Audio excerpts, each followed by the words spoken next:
नमस्कार,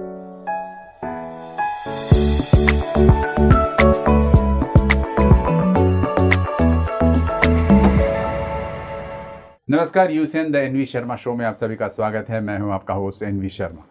आमतौर पर ये देखा गया है कि कोई भी स्टूडेंट स्कूल में एडमिशन लेता है, स्कूल पास आउट हो जाता है, उसके बाद फिर ये कॉलेज जाता है, कॉलेज से ग्रेजुएट हो जाता है, ग्रेजुएट से पोस्ट ग्रेजुएट भी कर लेते हैं कुछ लोग, फर्दर स्टडीज़ भी कर लेते हैं लोग।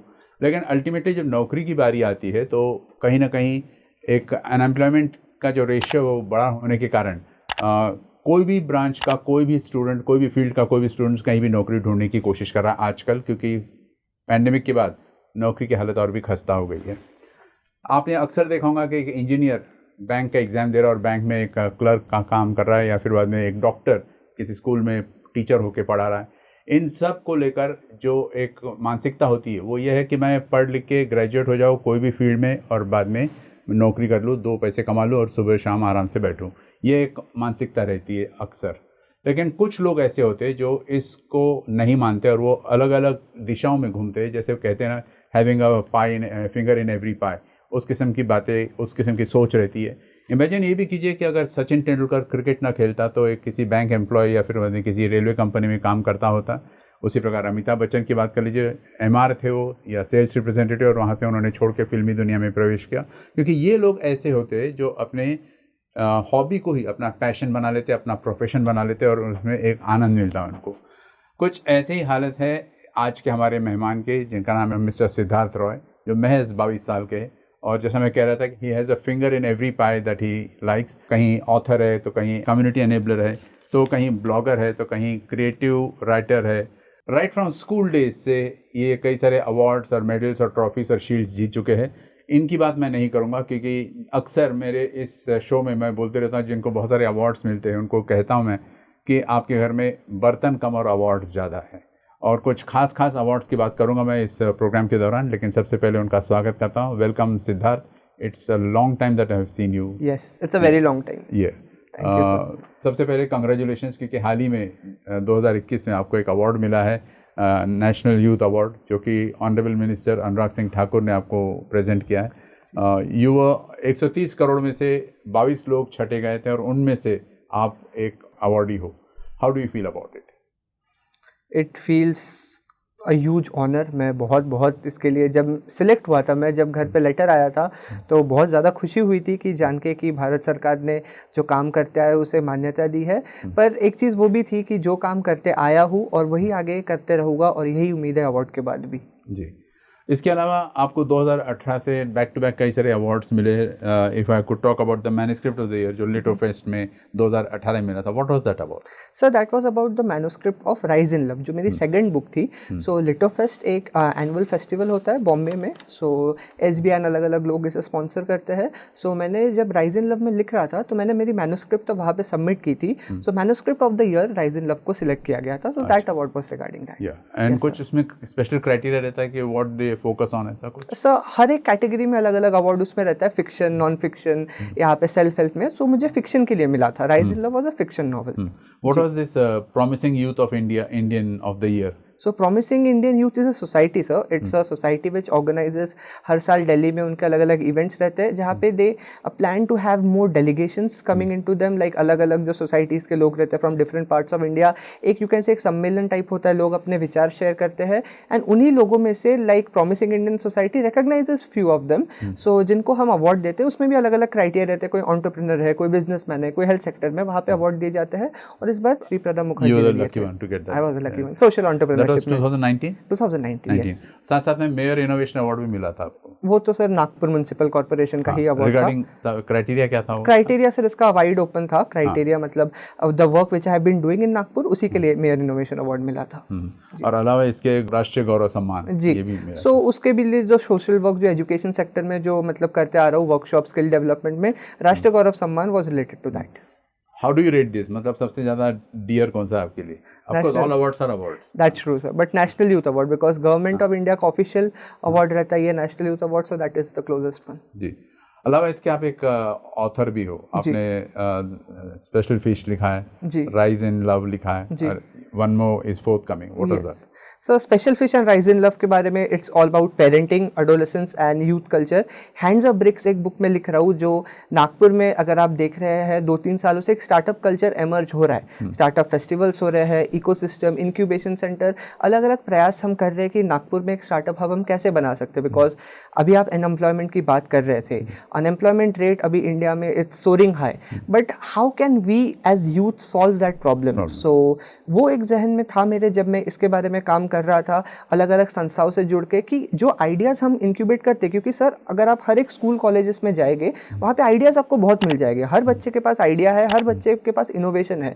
आप उसको कैसे ले जाके एक इंक्यूबेट करके एक ऑर्गेनाइजेशन शुरू कर सकते हैं. उसी बेसिस पे सर ये था और उसी बेसिस पे एक स्टार्टअप हब क्रिएट करने का एक प्रयास है. Hands on bricks. Hands off bricks उसके ऊपर ही है ये कि कैसे हम ये इकोसिस्टम को डेवलप कर रहे हैं, कौन कौन इसमें शामिल हो सकते हैं, हम इसको कैसे आगे ले जा सकते हैं. एक ऐसी केस स्टडी हम बनाना चाहते हैं जिससे आगे जो लोगों तक हम पहुंचे. किसी को अगर स्टार्टअप कल्चर के बारे में सीखना हो, हम फाउंडेशन से लेके इम्प्लीमेंटेशन तक हर चीज़ उसमें मेंशन करना चाहते हैं. आपने अब तक 4 TEDx टॉक्स दे दी है, करीब 50 लेक्चर्स दिए आपने, और अपने दर्शकों को बता दूं कि कम से कम 17,000 लोगों से ज़्यादा स्टूडेंट्स को गाइड किया इन्होंने. तो how did you manage all these things?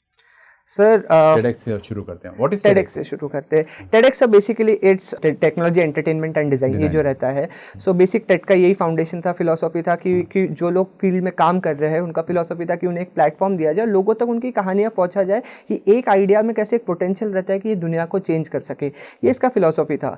सो जब मैंने मेरी फर्स्ट बुक लिखी थी द स्पेशल फिश, उसके बाद TEDx Bangalore, to be precise Greenwood High organisation का नाम था, स्कूल था, वहाँ से मुझे इन्वाइट किया था. सो उन्हें इंटरेस्ट था कि जो मेरा बुक था उनके बारे में मैं बात करूं, जो मेरा जर्नी था मैं उसके बारे में बात करूं. So my first TEDx was around in 2017, Diwali के आसपास ही था, where I focused on my journey as an author and the topic was blue sky thinking. So how you can, आपके imagination, if you are creative, if you are imaginative, आप you can imagine, you have no bounds for imagination. So first TEDx talk वो था. Second was about time. So ये अभी हुआ था सरीग्राम में. So it was about time. So how to like time, हम बहुत लोग बोलते हैं कि टाइम मैनेजमेंट सीखो, ये सीखो, बट सर एक बहुत फेमस एक मूवी है जो एवेंजर्स, बच्चों को जैसे पता होगा, वहाँ पे हम एक देखते हैं डॉक्टर स्ट्रेंज जो टाइम को कंट्रोल कर सकता है, पर रियलिटी में हम तो टाइम को कंट्रोल नहीं कर सकते. It's fictional concept but we can control ourselves. So हमें वो सीखना चाहिए कि हम कैसे टाइम के साथ सेल्फ मैनेज कर सकते हैं और उसी से we can have good time management. Third was about humanity. Again that's a very philosophical talk जो दिया था, गुजरात में हुआ था वो, लक्ष्मी विद्यापीठ में. बहुत फिलोसॉफिकल था वो कि like we are talking about saving the world but we are selling guns, we are talking about peace, but जो हम चीज़ अफगानिस्तान में देख रहे हैं, what we are talking and what we are doing, there is a huge difference in that. So it was about that कि how we can, we as humans एक festival of humanity हम सेलिब्रेट कर सके, जहाँ पे जात वात आप सब कुछ छोड़ दीजिए, हम इंसान हैं, इंसानियत के बारे में एक फेस्टिवल क्यों नहीं हम ऐसा सेलिब्रेट कर सके जहाँ पे हम इंसानियत को प्रमोट करेगा और बाकी कुछ नहीं. सो एक वो था. और लास्ट वाला था कि प्रोग्रेस, जो हम प्रोग्रेस बना रहे हैं, हैदराबाद में हुआ था, हम जो प्रोग्रेस कर रहे हैं इसके पीछे हम एक कॉस्ट देते, क्योंकि एक इकोनॉमिक्स का फेमस प्रिंसिपल है कि आप कुछ भी करें कॉस्ट आपको इनकर करना पड़ता है. तो जो ही हम प्रोग्रेस कर रहे हैं उसके पीछे का कॉस्ट क्या है, और अगर कॉस्ट प्रोग्रेस से बड़ा हुआ तो वो प्रोग्रेस है कि एंटी प्रोग्रेस है. ये उस पे थे. और बाकी सर फिर सेशंस और मोटिवेशन, मतलब सेशन और सेमिनार्स अलग अलग स्कूल कॉलेजेस के साथ चलते आ रहे हैं. जी. सिद्धार्थ, पूछना चाहता हूँ आपसे कि आपने एक शब्द का जिक्र किया, द ब्लू स्काई थिंकिंग. तो ब्लू स्काई थिंकिंग, हम लोग स्काई इज द लिमिट हम लोग अक्सर बोला करते हैं, लेकिन ब्लू स्काई थिंकिंग क्या होता है? Is it something out of the box जो आप सोचते हो, क्या करते हैं? सर सोचना, सर सब आउट ऑफ द बॉक्स सोच सकते हैं, बट इन द थिंग हम ऐसे बोलते हैं कि आउट ऑफ द बॉक्स एक हमने ऐसे उसको बना लिया है कि आप अगर आउटस्टैंडिंग रहेगा आउट ऑफ द बॉक्स सोचेंगे, ऐसे ज़रूरी नहीं है सर. कोई भी हम छोटी भी, अगर हम इन द बॉक्स भी हम चीज़ें सोचेंगे, नॉर्मल चीज़ें भी सोचेंगे, मेन चीज़ें रहती है सर हम उसको एग्जीक्यूट कैसे कर पाए. बिकॉज बहुत बार हम कहते हैं कि एक आइडिया ये बहुत क्लीशे है या फिर एक फैंटास्टिक आइडिया है. Sir ideas are fantastic, ideas can be cliche, your thinking can be extraordinary या फिर your thinking can be normal, but what matters is can you execute it, and if you can execute it that becomes blue sky thinking. Zomato sir एक normal app है sir वो, but that's a blue sky thinking app. No one could have ever imagined. The least invested one. Absolutely sir. Yes. तो this is something about blue sky thinking, मतलब वो concepts को आप yes sir जी, जैसे आप खुद को आप कैसे और सेल्फ एक्सप्लोर कीजिए, आप खुद को एम्पावर कीजिए। एंड ज़रूरी नहीं है कि आपके पास ऐसे आइडियाज़ चाहिए कि वो किसी ने सुने नहीं हो, ऐसे आइडियाज़ होने ज़रूरी नहीं है। आपके पास एक ऐसा भी आइडिया हो सकता है, मैं कम्युनिटी में जो एक बड़े लेवल पे काम हो रहा है मैं उसको अपने कम्युनिटी पे करूँ, and that's a blue sky thinking. So हम जो सोचते हैं कि एक आउटस्टैंडिंग या फिर एक्स्ट्रॉर्डिनरी का टैग, वो टैग लगाने की ज़रूरत नहीं है सर। आप एग्जीक्यूट कीजिए बड़े बड़े आइडियाज़ को, that becomes blue sky thinking. Right. So easily explain. Research associate जैसे आप डॉक्टर विकास महात्मे के साथ जुड़े हुए, तो ये क्या क्या रिसर्च कर रहे हो आप और ये कैसे फायदेमंद होगा सोसाइटी के लिए? सर अभी डॉक्टर विकास महात्मे जैसे हम जानते हैं वो राज्यसभा मेंबर है। सो राज्यसभा में रिसर्च फेलोज, मतलब जो एमपीज के साथ अलग अलग रिसर्च फेलोज रहते हैं, उनके साथ रिसर्च टीम रहती है। उन्हें अलग अलग क्वेश्चंस पूछने पड़ते हैं, क्वेश्चन आर उन्हें रहते हैं, उन्हें बिल्स पास करने रहते हैं, उन्हें स्पीचेस लिखने रहते हैं, उनमें अलग अलग प्रोसेस रहता है जो राज्यसभा और लोकसभा में दोनों चीज़ें कॉमन रहती है। सर जो हम क्वेश्चंस पूछते हैं या फिर जो हम ये 0 आवर में जो नोटिस उठाते हैं, these are all linked with common public. जैसे आज अनएम्प्लॉयमेंट यहाँ पे रेट हो जा रहा है, अनएम्प्लॉयमेंट यहाँ पे इंक्रीज हो रहा है। सो जब government go is when we think as a youth और एज अ सोसाइटी और एज एमपी एनीवन, उसमें लोगों के अलग अलग पर्सपेक्टिव रहेंगे। You should know the answers to the questions that the government is doing, because बहुत सारी चीज़ें रहेगी आपको सरकार को पूछने रहेगी। अगर आपको लगेगा कि यहाँ पे इकोनॉमी तो नीचे, मतलब economy is not that good but stock market is booming, how that is happening. यहाँ पे अनएम्प्लॉयमेंट नहीं हो रहा है, हाउ दैट इज हैपनिंग। सो ये सारी चीज़ें कॉमन लोगों से जुड़ी हुई है। इससे मुझे भी बहुत कुछ के बारे में सीखने मिलता है, क्योंकि अगर आप रिसर्च एसोसिएट होते हो आपको 360 डिग्री नॉलेज रखना बहुत ज़रूरी हो जाता है, बिकॉज आपको सारे क्वेश्चंस पूछने रहते हैं। सो ये सारी चीज़ें मैं अभी सीख रहा हूँ और इसी को आगे जाके मैं परस्यू भी करना चाहता हूँ। ऑब्वियसली आपको पूछना चाहता हूँ कि रिसर्च का स्टेज कौन सा भी है आपका, मतलब how far have you reached to some conclusion वगैरह? Sir I can say that this is my first proper research experience with doctor Vikas Mahatme with a member of parliamentarian. इसके पहले कोविड लॉकडाउन में मैंने एक एजुकेशन प्रोटोटाइप पे काम किया था, which is again a pure research based activity. So apart from that मैंने एज सच रिसर्च का कोई काम किया नहीं है, जो थियोरेटिकल हम जो सेकेंडरी रिसर्च बोलते हैं। मेरा माइक्रो लेवल रिसर्च जो ground level data policy collection है वो होते आ रहा है, but this is the first experience which I am getting as a research. You need to be more cautious. Yes, definitely, sir, definitely. It's just the beginning, I would say. अभी आपने इसी school की बात की, तो management जो technology है वहाँ पर it's not to that standard, मतलब मेरा मतलब है म्यूनसिपल स्कूल्स की बात है, और आपने उसी को अपना प्रोजेक्ट जैसा चुना है जी। तो क्या एग्जैक्टली है, क्या म्यूनसिपल स्कूल्स में टाइम मैनेजमेंट और स्किल मैनेजमेंट कैसे आप डिराइव करना चाहते हैं? जी। सो जब सर हम अलग अलग स्कूल कॉलेजेस में मैं ट्रैवल करता हूँ, अलग अलग बच्चों से हम बात करता हूँ, सो ऐसे बहुत सारी चीज़ें रहते हैं जो कि घर बैठे हम सोचते हैं कि हमें ये करना चाहिए, हमें वो करना चाहिए, एजुकेशन के लिए हमें ये चाहिए, बट जब हम ग्राउंड लेवल पे जाते हैं ना सर, एक बहुत अलग पिक्चर है वहाँ पे। हम एसी वाले कमरे में बैठ के हम सोचते हैं कि यहाँ पे स्किल डेवलपमेंट हमें करना चाहिए, बट जब मैं म्यूनसिपल स्कूलों में गया, मैं जब वहाँ पे देखा, वहाँ पे सर उतना प्रॉपर इंफ्रास्ट्रक्चर नहीं है कि हम जो सोच रहे हैं हम वो इम्प्लीमेंट कर पाए। सो फर्स्ट एंड फॉरमोस्ट ये प्रोजेक्ट के पहले मेरा यही पॉइंट रहता है कि आप लोकल जो डेटा है वो कलेक्ट कीजिए, क्योंकि जो लोकल डेटा है वही आपको एम्पावर करेगा। सो अभी local data means in what sense? Sir local data I will tell you specifically, जब हम अलग अलग स्कूल कॉलेज कम्युनिटी के साथ एंगेज करते हैं, आप लोगों से बात कीजिए, आप लोगों की प्रॉब्लम को समझिए, आप इंफ्रास्ट्रक्चर देखिए, क्या बेसिक फैसिलिटीज है आप वो सब देखिए, फिर you can have a micro level picture of what you are thinking. Because हम जब पहले सोचते हैं, हम एक बहुत मैक्रो लेवल पिक्चर इमेजिन करते हैं कि India is lacking this, India is lacking that, but India is a whole is a very very vast concept. अगर मैं नागपुर भी बोलूँ is a very very vast concept, तो आप लोगों से जाइए, लोगों तक जाइए, लोगों से पूछिए उनकी प्रॉब्लम क्या है, उनकी समस्या क्या है, और वो बेसिस पे अगर हम पॉलिसी डिजाइन करेंगे, that can be implemented also and that can be very fruitful also. Because हम बात करते हैं कि यहाँ पे ये गाँव, यहाँ पे मतलब ये गाँव में हमें सपोज यहाँ पे एक ये सप्लाई चेन यहाँ पे बनाना है, पर वो गाँव में तो रास्ता ही नहीं है, तो सप्लाई चेन उनके लिए बहुत बड़ी चीज़ हो जाती है। सो मेरा टाइम यही रह रहा है कि अलग अलग लोगों से इम्प्लाई करूँ, जैसे आपने कम्युनिटी एनेबलिंग की बात की, सो यही है कि हर लोकल कम्युनिटी को आप एम्पावर कीजिए, आप उनसे सुनिए और उनके साथ मिलकर कोई प्रोजेक्ट कीजिए। जरूरी नहीं एजुकेशन, जिस भी सेक्टर में उन्हें ज़रूरत हो। सो ये मेरा लोकल लेवल डेटा कलेक्शन, ये प्रोसेस शुरू रहता है अलग अलग स्कूलों के साथ। सो नागपुर म्यूनसिपल कॉर्पोरेशन के स्कूलों में जब मैं गया, और कोविड में स्पेसिफिकली जब यहाँ पे डिसरप्ट हो गया, फिजिकल क्लासेस बंद हो चुके थे, सो वहाँ पे एक कम्युनिकेशन गैप बहुत बढ़ गया कि पेरेंट्स और स्टूडेंट्स और टीचर्स के बीच में 3 स्टेक होल्डर्स है हमारे एजुकेशन में, इसमें कम्युनिकेशन गैप बढ़ गया। इस कम्युनिकेशन गैप को सॉल्व करने के लिए, इस कम्युनिकेशन गैप को रिड्यूस करने के लिए हम एज अ सोसाइटी क्या टेक्नोलॉजिकल स्टेप्स ले सकते हैं। सो एक पुणे में एक कंपनी है ज़ेनवर्क्स लिमिटेड, महात्मे जी ने, मतलब डॉक्टर विकास महात्मे ने उनके साथ बात की, MECL as a CSR partner for it. हम लोगों ने मिलकर एक प्रोजेक्ट सोचा कि क्या हम इसे एक प्रोटोटाइप के रूप में ही क्या हम इसे रिड्यूस करने की कोशिश कर सकते हैं। सो उसका रिसर्च आया, मैंने उसका ग्राउंड लेवल डेटा कलेक्ट किया और अभी जाके वो प्रोटोटाइप इंप्लीमेंट होने वाला है। So we are all hoping that जो आइडिया जो हमारे मन में था वो इंप्लीमेंट हो सके। Let me be a bit frank Siddhant, मैं जानना चाहता हूँ कि जैसे आपने एक बहुत सुंदर रिसर्च रिपोर्ट बना दिया है अबाउट स्कूल मैनेजमेंट, खासकर municipal schools and all that आपने बना, लेकिन जब तक कि उसको इम्प्लीमेंट नहीं करते तब तक it's all absolutely sir, absolutely, it's always sir, because I will tell you this is the reality sir. हमारे पास then what is your idea of a holistic education को लेकर? So holistic education also is a very far off concept when we talk about NMC schools. जब तक sir हम ये schools में नहीं जाके कुछ बात करेंगे, हम सोचेंगे कि local level problem क्या है, तब तक वो पेपर ही रह जाएगा, हम उसमें कुछ implement नहीं कर पाएंगे। So holistic education की जब मैं बात करता हूँ, मैं बताता हूँ उसमें कि knowledge, collaboration, exploration और humanity, ये 4 aspects हमें link करके हम एक prototype बना सकते हैं जिसे हम होलिस्टिक एजुकेशन कहते हैं। पर जब तक कि ऑन पेपर सो मेरे पास रिसर्च पेपर रेडी है, उसमें 4000 बच्चों ने उसमें फिलअप करके दे, everyone wants it sir, but the question is how can we implement it.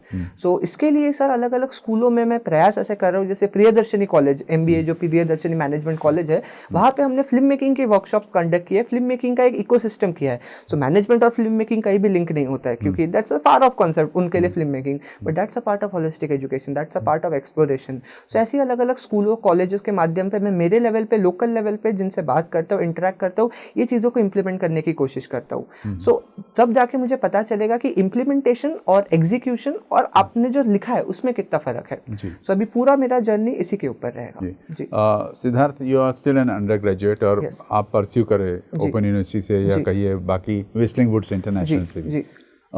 मैं जानना चाहता हूँ कि London School of Economics Indian Forum ने आपको इनवाइट किया, what is the topic about and how do you convince people about the economic policies और strategy?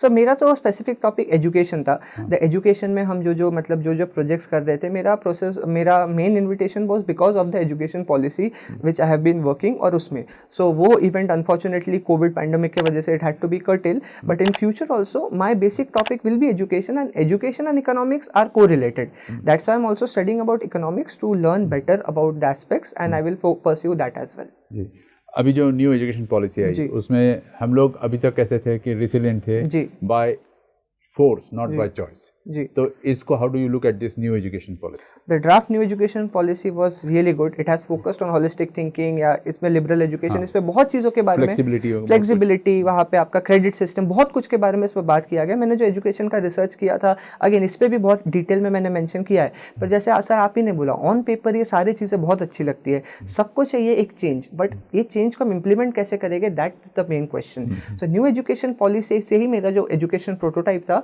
वो मैं इंप्लीमेंट कर रहा हूँ ग्राउंड लेवल पे। नाउ लेट अस सी सर उसमें हम कैसे रिस्पॉन्स लेते हैं, उसमें हम कैसे लोगों को जोड़ पाएंगे, बिकॉज जितना कम्युनिटी जुड़ेगा हम उतना बेटर इसमें रिजल्ट्स ला पाएंगे।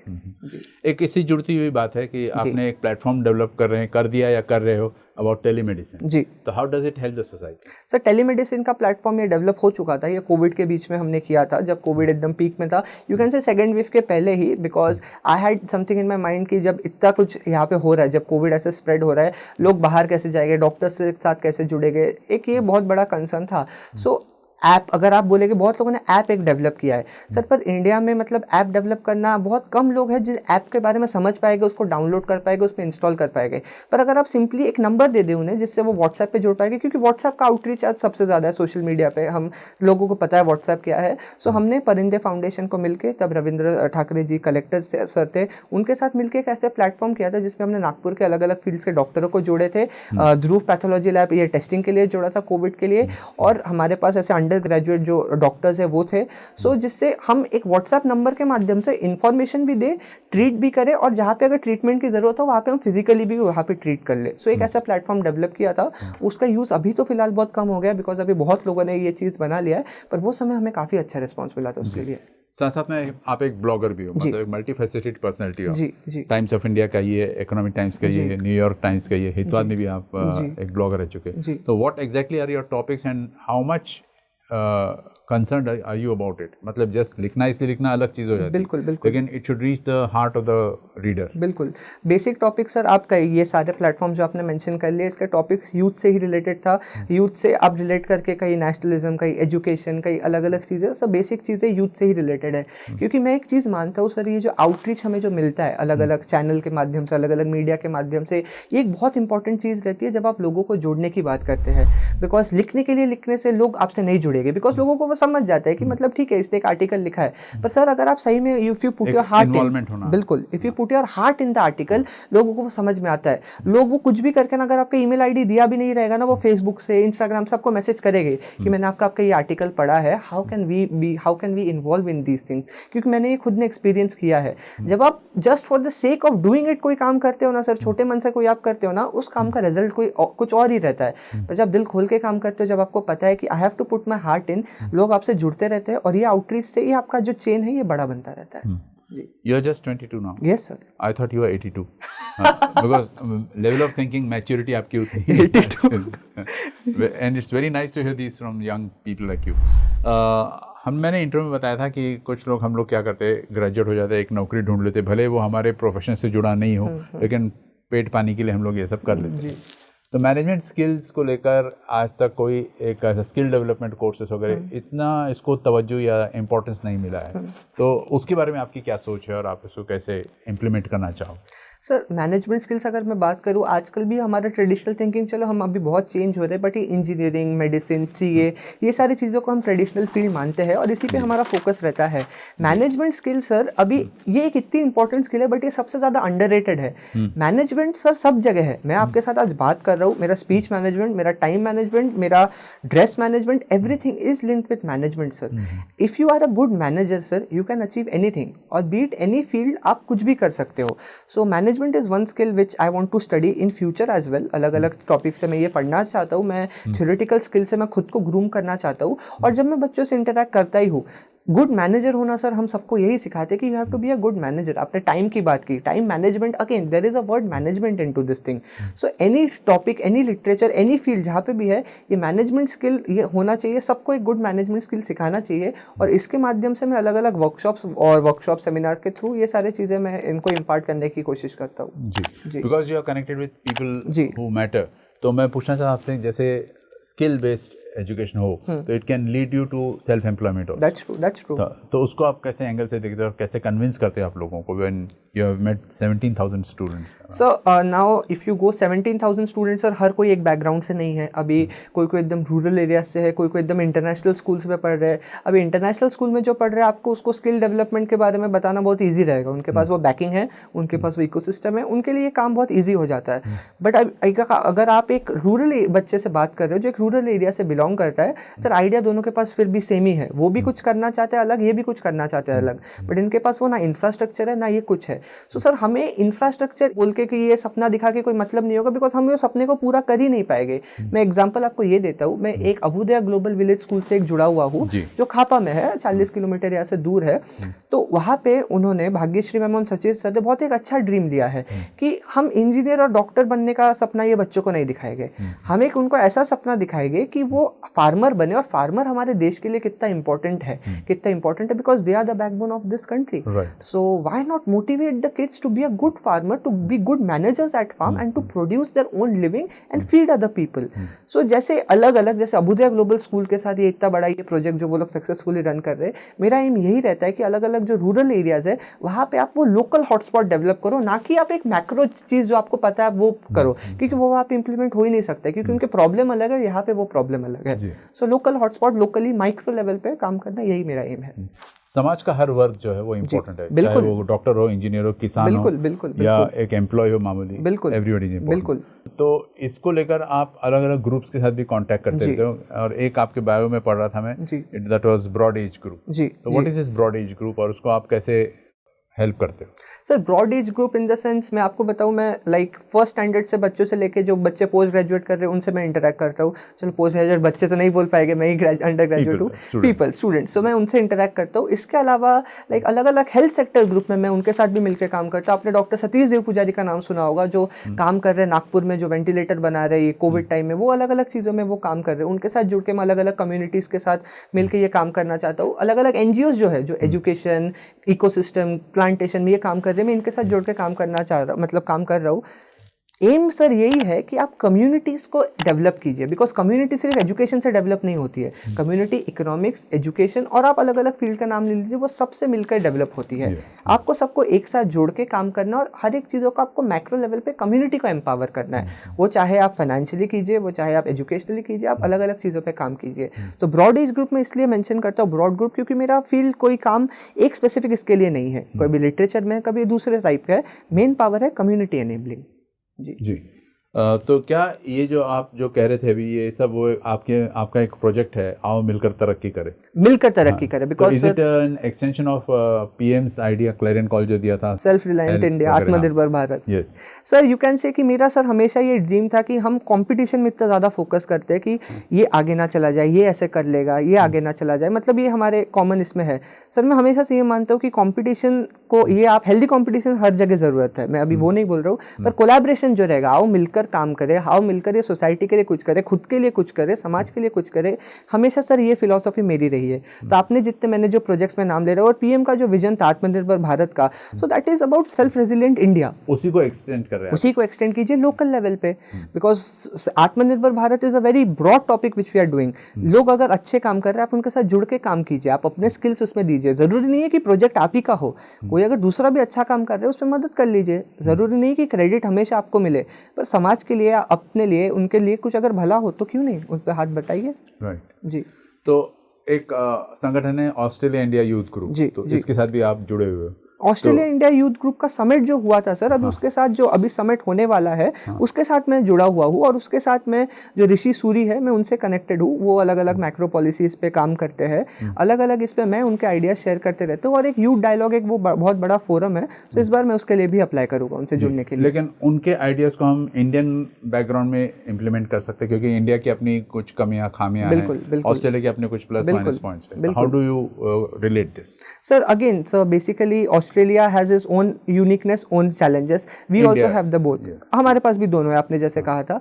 पर जब एक प्लेटफॉर्म में हम जब मिलते हैं, जब कोई भी एक इंटरनेशनल इवेंट की हम बात करते हैं, हम वहाँ पे यही डिस्कस करते हैं कि कैसे कैसे हम लोकलाइज सोल्यूशन, क्योंकि हो सकता है हमारे जो प्रॉब्लम्स है उनके पास उनका सोल्यूशन हो, और उनके प्रॉब्लम्स के लिए हमारे पास सोल्यूशन हो. जब हम ऐसी चीज़ों पर बात करते हैं, हमें ब्रॉड आइडियाज़ के बारे में डिस्कस करने मिलता है, कोलैबोरेशन अपॉर्चुनिटीज़ के बारे में डिस्कस करने मिलता है, और हमें ये समझने मिलता है कि और कोई लोग वो देश में ये लेवल पे काम कर रहे हैं कि नहीं. तो ऐसे प्लेटफॉर्म्स में मानता हूँ बहुत इंपॉर्टेंट है to understand what they are doing and where we are lacking, और what we are doing where they are lacking. एक बहुत इंपॉर्टेंट ऑर्गेनाइजेशन है. You are pursuing your economics also, तो उसमें सस्टेनेबल इकोनॉमी को लेकर आपके विचार जो आपने प्रेजेंट किए थे, वो हमारे दर्शकों को भी बता दीजिए. सो sustainable economy in the sense is basically, हम प्रोग्रेस की अगर बात करते हैं, कोई भी चीज़ आज के दिन सस्टेनेबल अगर नहीं हो, तो वो लॉन्ग टर्म के लिए हम उसे यूटिलाइज नहीं कर पाएंगे, या फिर लॉन्ग टर्म के लिए हम उसे इमेजिन नहीं कर पाएंगे.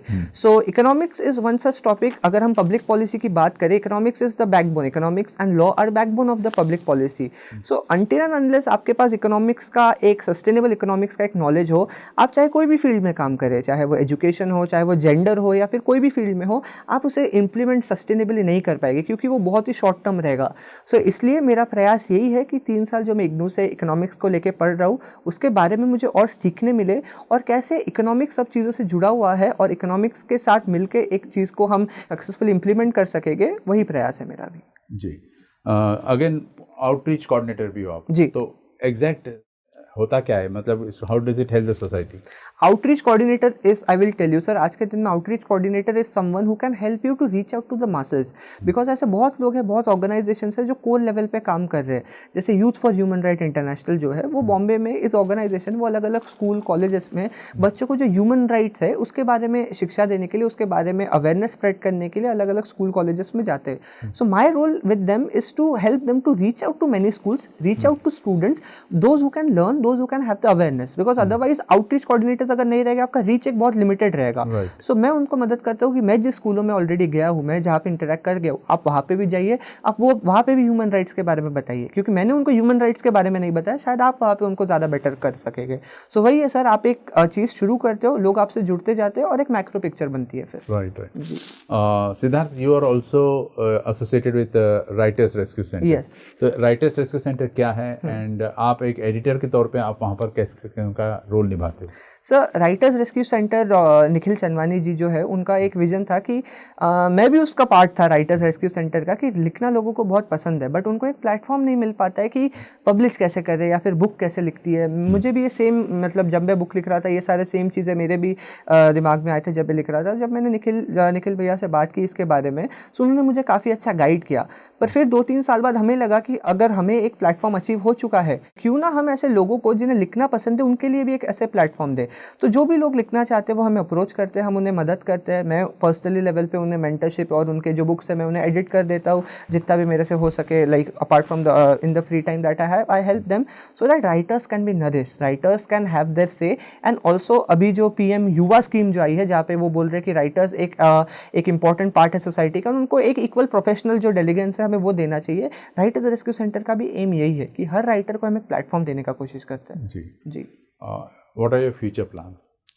सर, फ्यूचर प्लान्स अगर मैं आपको बोलूँ, so you have been saying, I have been like बहुत डायनामिक रहा है अब तक का ये, आगे जाके भी I expect this dynamism will continue. But if you ask at a micro level, I want to work on the policies, because अभी तक मैं अलग अलग स्कूल, एजुकेशनल इंस्टीट्यूट के साथ जुड़कर काम कर रहा हूँ. इसी चीज़ को आगे ब्रॉड वे में पब्लिक पॉलिसी के फॉर्म पे, जहाँ पे हम लोगों तक समझ पाए, माइक्रो लेवल डेटा कलेक्शन मेरा भी प्लान है, और आगे जाके पब्लिक पॉलिसी परस्यू करने का मेरा प्लान है. And you will pursue with your writing skills? Yes, definitely.